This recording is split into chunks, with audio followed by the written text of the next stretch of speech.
السلام علیکم ورحمۃ اللہ تعالی وبرکاتہ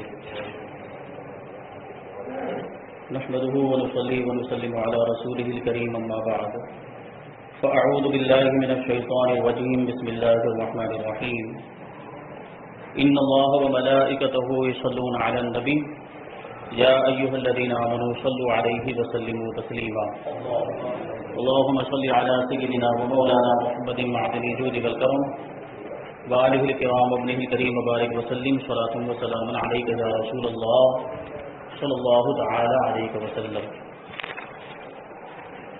عزیزان ملت اسلامیہ، ہم سورہ فاتحہ کی تفسیر سماعت کر رہے ہیں۔ اللہ تبارک و تعالی ارشاد فرماتا ہے ایاک نعبد و ایاک نستعین، ہم تیری ہی عبادت کرتے ہیں اور ہم تجھی سے مدد چاہتے ہیں۔ اس کی پوری تفصیل بیان کی گئی کہ مدد چاہنے کا مطلب کیا ہوتا ہے۔ حقیقت میں مدد کرنے والا حقیقی مددگار یہ اللہ تبارک و تعالی ہے۔ دوسرا کوئی مدد کرے تو وہ اللہ تبارک و تعالی کی عطا سے مدد کرتا ہے۔ یہ بنیادی فرق ہے۔ مثال کے طور پر ہم اپنے ہاتھ کے ذریعے سے کسی کی مدد کریں، کوئی گر گیا اسے اٹھا دیں، کسی کو سہارا دے دیں، تو بظاہر تو ایسا لگتا ہے کہ ہم نے مدد کی، ہم نے اسے اٹھایا، لیکن ہم نے کس چیز کے ذریعے سے اٹھایا؟ ہم نے اپنے ہاتھ کے ذریعے سے اٹھایا، اور یہ ہاتھ کس کا دیا ہوا ہے؟ یہ ہاتھ اللہ تبارک و تعالیٰ کا دیا ہوا ہے۔ تو حقیقت میں مدد کرنے والا کون ہوا؟ اللہ تبارک و تعالیٰ۔ تو یہ بہت ہی آسان جو ہے کہ چیز ہے اس کو سمجھنے کے لیے۔ آگے اللہ تبارک و تعالیٰ ارشاد فرماتا ہے، ہمیں دعا کا طریقہ سکھاتا ہے۔ اہدنا الصراط المستقیم، اس کا مطلب ہوتا ہے ہمیں سیدھے راستے پر چلا۔ یہ ترجمہ ہے اہل سنت و جماعت کا ترجمہ، ہمیں سیدھے راستے پر چلا، ہمیں سیدھا راستہ دکھا نہیں۔ ترجمہ کیا ہے؟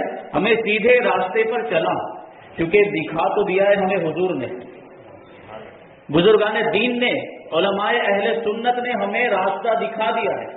اب ہمیں چلنے کی ضرورت ہے، دیکھنے کی ضرورت نہیں۔ تو اس کا ترجمہ ہم کریں گے ہمیں سیدھے راستے پر چلا۔ اللہ تبارک و تعالیٰ کی ذات و صفات کی معرفت کے بعد اس کی عبادت اور حقیقی مددگار ہونے کا ذکر کیا گیا، اور اب یہاں سے ایک دعا سکھائی جا رہی ہے کہ بندہ یوں عرض کرے اللہ تبارک و تعالیٰ کی بارگاہ میں کہ اے اللہ، تو نے اپنی توفیق سے ہمیں سیدھا راستہ دکھا دیا، اب ہماری اس راستے کی طرف ہدایت میں اضافہ فرما اور ہمیں اس پر ثابت قدم رکھ، اس پر چلنے کی توفیق عطا فرما، اور چلتے ہوئے منزل مقصود تک پہنچنے کی بھی توفیق عطا فرما۔ اب اس میں ایک لفظ آیا ہے صراط مستقیم، اہدنا الصراط المستقیم۔ یہ صراط مستقیم کا مطلب کیا ہوتا ہے وہ بیان کرتے ہیں۔ صراط مستقیم سے مراد عقائد کا سیدھا راستہ ہے۔ عقائد جو اہل سنت و جماعت کے جو عقائد ہیں، جو مسلمانوں کے بنیادی عقائد ہیں، اس میں جو درست عقائد ہیں، جو صحیح عقائد ہیں، ان کو کہا جاتا ہے صراط مستقیم، جس پر تمام انبیاء کرام علیہ السلام چلے، یا اس سے مراد اسلام کا سیدھا راستہ ہے جس پر صحابہ کرام، بزرگان دین اور اولیاء اعظام چلے، جیسا کہ اگلی آیت میں بھی موجود ہے۔ اس کے بعد والی آیت میں اللہ تبارک و تعالیٰ ارشاد فرماتا ہے کہ یہ راستہ کن لوگوں کا راستہ ہے، اس میں ذکر آئے گا بزرگان دین کا، اولیاء کرام کا، اور یہ راستہ اہل سنت و جماعت کا راستہ ہے کہ آج تک اولیاء کرام صرف اسی مسلک اہل سنت میں گزرے ہیں۔ بڑی پوائنٹ کی بات ہے، بڑی نقطے کی بات ہے، آپ غور کریں۔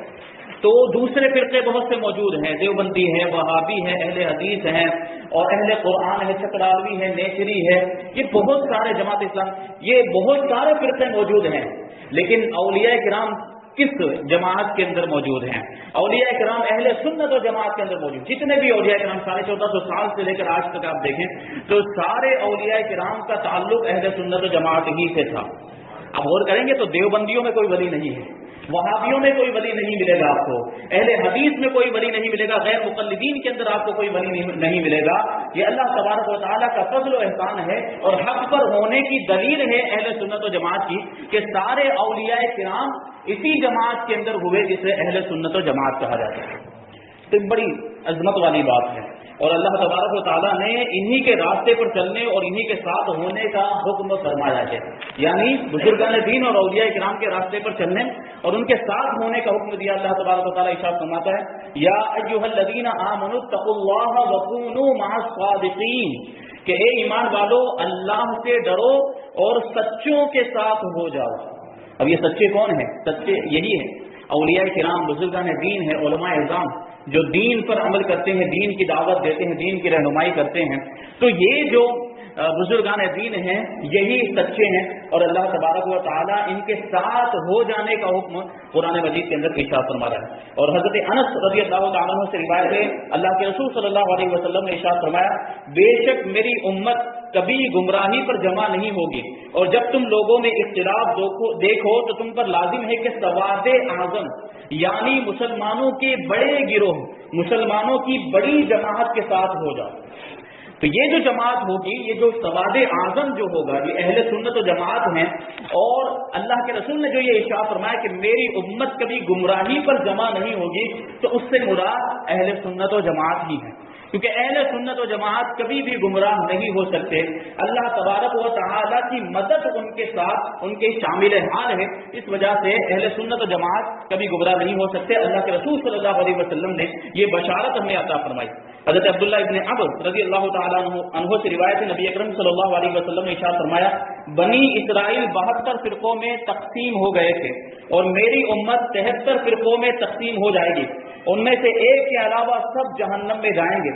تو صحابہ کرام نے عرض کیا یا رسول اللہ صلی اللہ تعالی علیہ وسلم، یہ نجات پانے والا فرقہ کون ہے؟ یہ جنت میں جانے والا جنتی فرقہ کون سا ہے؟ تو اللہ کے رسول صلی اللہ علیہ وسلم نے ارشاد فرمایا کہ یہ وہ فرقہ ہے جو اس طریقے پر ہوگا جس پر میں اور میرے صحابہ ہیں۔ تو اہل سنت و جماعت یعنی سنیوں کو اہل سنت و جماعت کہا جاتا ہے۔ مطلب کیا ہوتا ہے اس کا لفظ؟ اس لفظ پر کبھی آپ نے غور کیا؟ سنت اور جماعت والے، اہل سنت اور جماعت کا مطلب ہوتا ہے سنت اور جماعت والے۔ حضور نے کیا ارشاد فرمایا تھا کہ یہ وہ فرقہ ہوگا جو میرے طریقے پر ہوں گے اور میرے صحابہ کے طریقے پر ہوں گے۔ تو حضور کا طریقہ یہ حضور کی سنتیں ہیں، تو سنت والے ہو گئے، اور جماعت یعنی صحابہ کرام کی جماعت، تو ہم سنت والے بھی ہیں اور صحابہ کرام والے بھی ہیں، سنتوں پر عمل کرتے ہیں، اس اعتبار سے سنی ہیں، اور صحابہ کرام کے جو عقائد تھے وہی عقائد ہمارے ہیں، اس اعتبار سے ہم یہ جماعت والے یعنی جماعت صحابہ والے ہیں، تو اس اعتبار سے کہا جاتا ہے اہل سنت و جماعت۔ یہ بڑی شرف کی بات، بڑی سعادت کی بات ہے، اور اللہ تبارک و تعالیٰ کا بے پناہ شکر و احسان ہے کہ اس نے ہمیں کسی گمراہ فرقے میں پیدا نہیں کیا۔ اللہ تبارک و تعالیٰ نے ہمیں گستاخ نہیں بنایا، ہمیں عاشق بنایا، ہمیں حضور سے محبت کرنے والا بنایا، اہل سنت و جماعت میں بنایا۔ اس پر ہم جتنا شکر اللہ تبارک و تعالیٰ کا ادا کریں وہ کم ہے، اس کا حق ادا نہیں ہو سکتا۔ اب یاد رہے کہ اللہ تبارک و تعالیٰ نے ہدایت حاصل کرنے کے بہت سے ذرائع عطا فرمائے ہیں۔